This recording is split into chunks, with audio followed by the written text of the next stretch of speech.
is recognizing the tremendous Hispanic and Latino communities that we have here.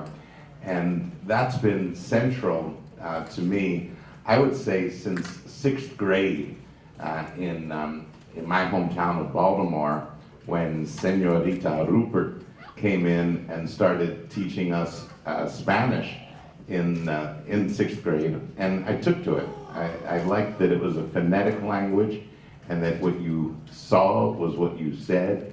And then when in high school I took it through 11th grade and thought that was the end of it.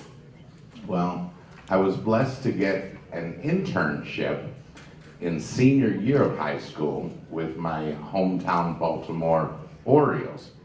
And that put me together with a visionary gentleman who I was kind of the complementary pair to. He is a type A, hard-charging CEO, maybe other letters too, and I was kind of his, Pillsbury Doughboy counterpart.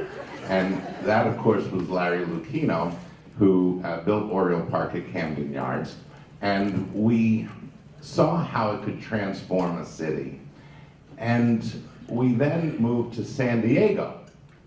And so about 20 years after the last time I had spoken Spanish, we're in a city that is 30% Hispanic.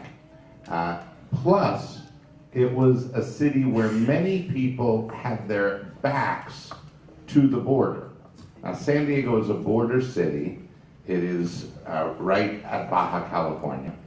And I had asked Larry Lucchino, before moving out, do you think San Diego is a big enough city to support its baseball team? And Larry quickly and decisively said, no, it is not.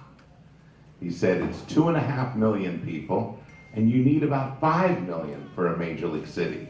However, he said San Diego has ignored this 2.5 million person population of northern Baja, where Tijuana, Rosarito, Mexicali are flourishing cities, baseball rich, loving the game. He said, if you look at it as one bi-national metropolitan area, then you have 5 million people. And that's what we set out to do. And so off to San Diego we flew, and oh my goodness, the Spanish came back.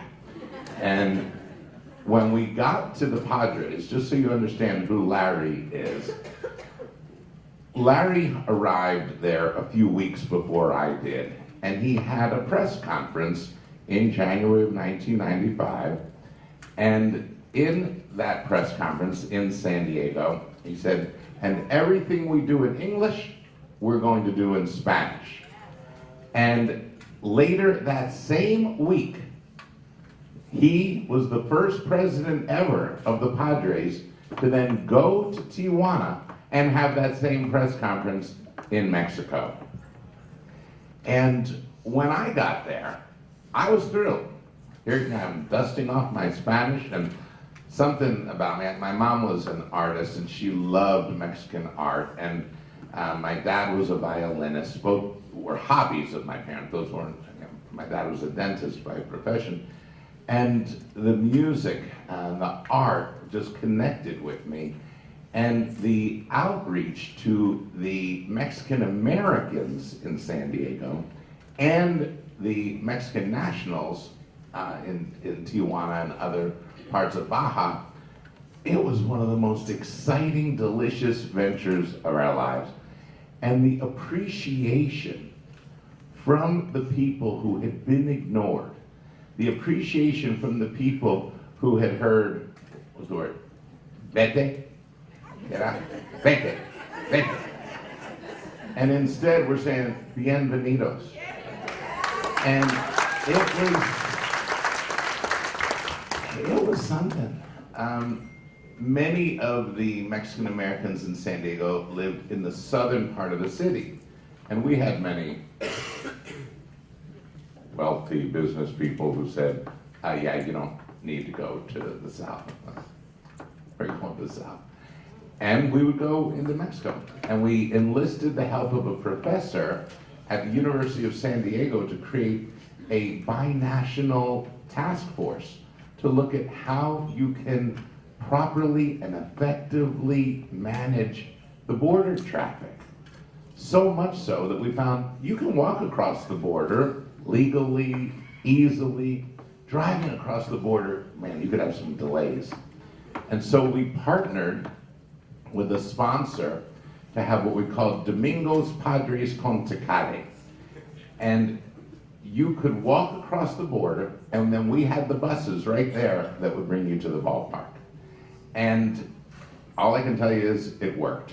We opened major outside the United States and Canada, and we promised we would return.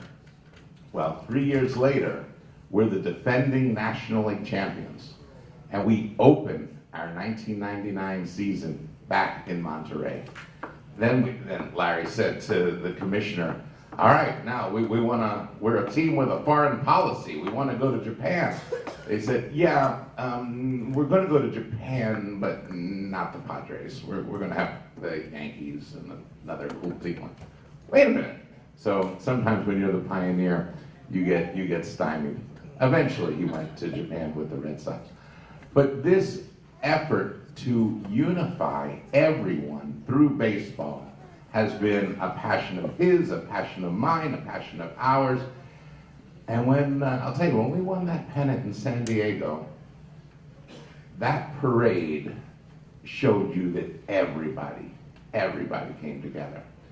So when you turn the clock ahead, we come to the Boston Red Sox, we have the success that you're aware of, the World Championships, and now we're going to move to Worcester, and we learn, because we don't know anything, we learn that there is this substantial community, a lot of Puerto Ricans, that's good news, a lot of Dominicans, that's good news, people from Colombia, people from all over the Caribbean, from all over South America, from all over Central America, from El Salvador, from Brazil, which is, we teach that the Latin part, not Hispanic part. Got it?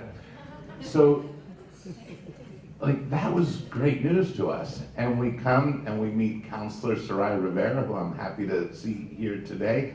And we say, how do we do this? How do we go out? And one of our earliest fan plan sessions was with the businesses of Maine South. And everyone sat around that rectangular table and, what is your business? What do you do? We're, let's see, who was there? El Delicioso, I think, was there. Maybe Taqueria del, I'm not sure, but I still have it right down the hall. I have the blue notebook where I wrote down all the ideas. And it stays with us. So to bring it to present, a block away is the Worcester Public Market. And in the Worcester Public Market is Sabrosa, Venezuela. Well, Sabrosa, Venezuela was right here at Polar Park on one of our huepas days. So we have many small examples. And that's, I think, what we like to do is plant these small seeds. Let's make sure, El Delicioso is here. We offered to Maria's Kitchen to be here. Let's just start small. And then he said, how can we be the expressions of joy? I said, there, that sounds good. And imagine how we felt last December when we went to the very first baseball winter meetings as the Worcester Red Sox. And the meetings started Sunday night at 6 p.m. And it is a room about 4 times this big, over 1,000 people from all 120 cities. 120 cities and towns across North America. And at 6 o'clock, they begin the convention, they begin the meeting, and they begin by bestowing awards. And the first award they give is for Hispanic and Latino outreach. And the nominees are, and there's 10 nominees, and the winners are Los Medias Rojas de Worcester with Los Huepas.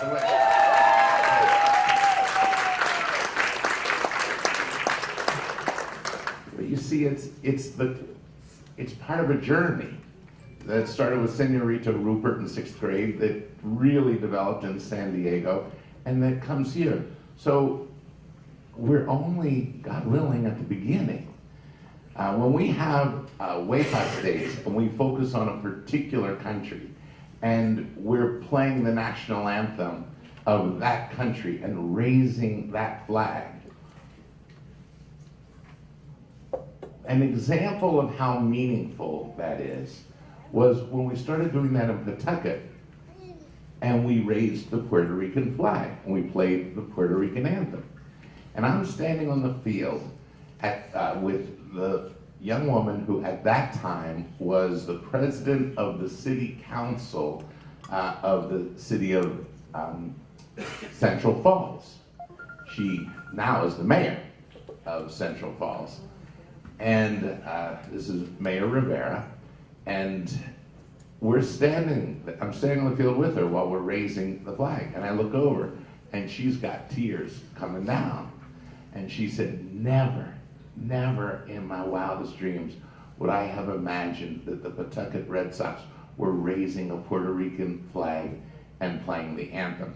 So you understand how deeply personal it is and how emotional it is. And I remember when Mayor Petty invited me, Councilors Rivera, you'll remember this too, we raised the Puerto Rican flag at City Hall. Like 2019, we were just, or maybe 18, we were just getting to know, and I wanted to be there because I know, I've seen how it impacts people. So whatever country it is that we're putting the spotlight on, you know that there's this orgulloso, this pride, this you are recognizing WUSOX, that we are from this country and that we have loved our country and we loved, the heritage of our country. So all of, and I get to go see the house and the lawn, hours on the lawn. I'm seeing Roberto Clemente's house that is being memorialized just several years after he so heroically and tragically died. I can see that today. Now we're coming up this December 31st on the 50th anniversary. But there's a reason that you see Roberto Clemente right there on that wall. I mean, when you can have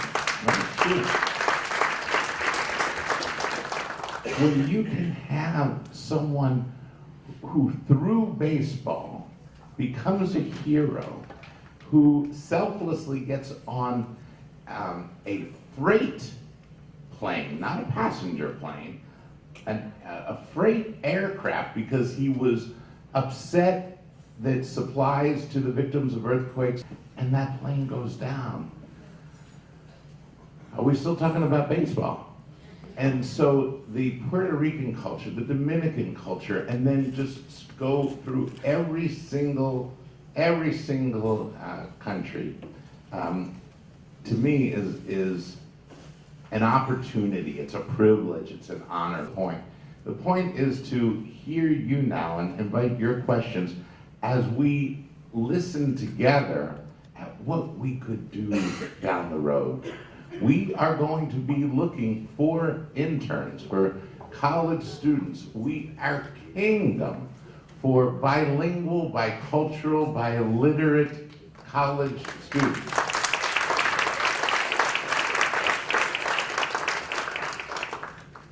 We thought that it would be like apples in an orchard. We thought it would be easy. It hasn't been that easy.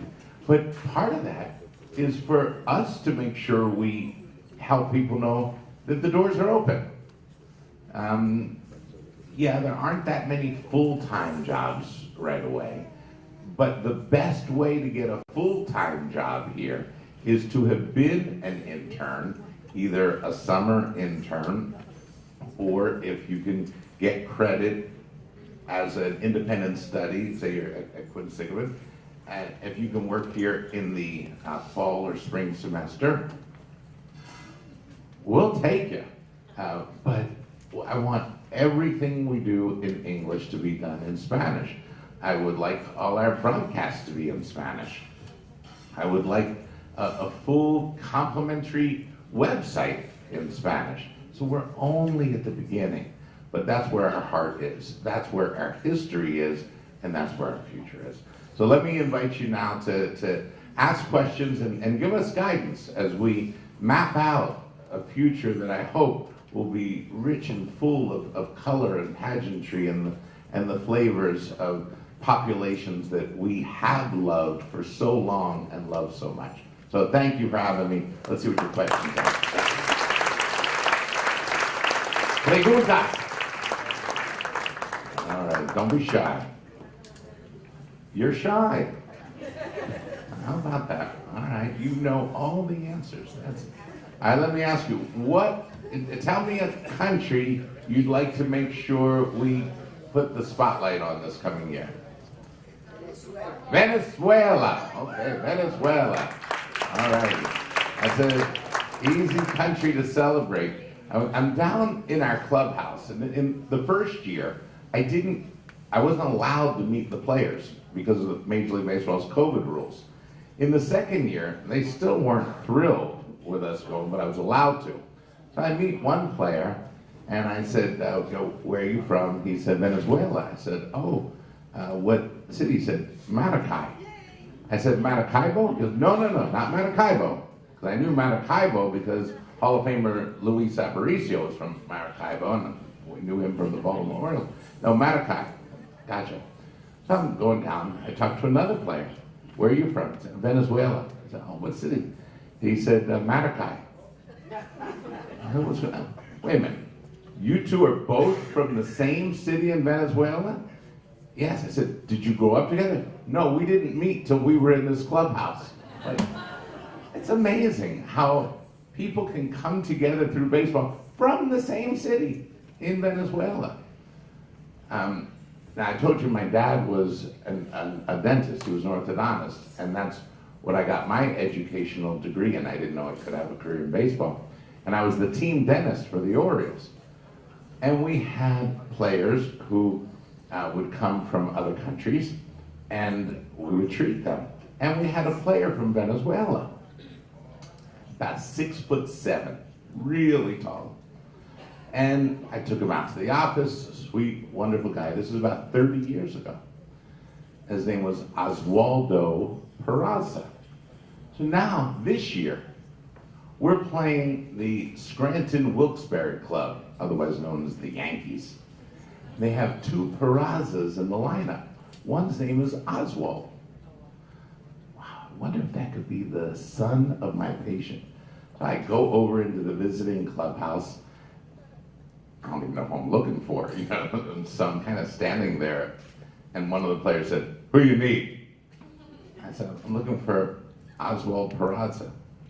This young guy is probably, 22? He looks scared, like, who's this guy coming? He said, I'm Peraza. I said, I was a dentist for the Baltimore Orioles 30 years ago, and are you related to Oswaldo Peraza? He goes, no, but he's my friend. Like, you know him? I said, who pitched for the Orioles? And then, yes, Oswaldo, he's my friend. He said, but we're not related. I said, you're Oswald Peraza, he's Oswaldo Peraza, you're from the same town, and you're not related. That's exactly right. I said, please tell him that his dentista de los Orioles de Baltimore says hello. So just look at the marvel of how we all come together. It's one of my absolute favorite aspects of baseball. It brings together people who never would have met. And you find out we all have everything in common. There's so much more in common than separates us, even teeth. All right, we have one more bold person. Yes. Yes. So I understand the weapons aspect, and it makes us all feel warm inside and happy that we share these cultural values. And it's a good thing. However, to me, it seems something that's more intangible than tangible. Now, the Red Sox organization, an organization that owns not only the Red Sox, has huge investments all over the world, including Liverpool, the Penguins. What is the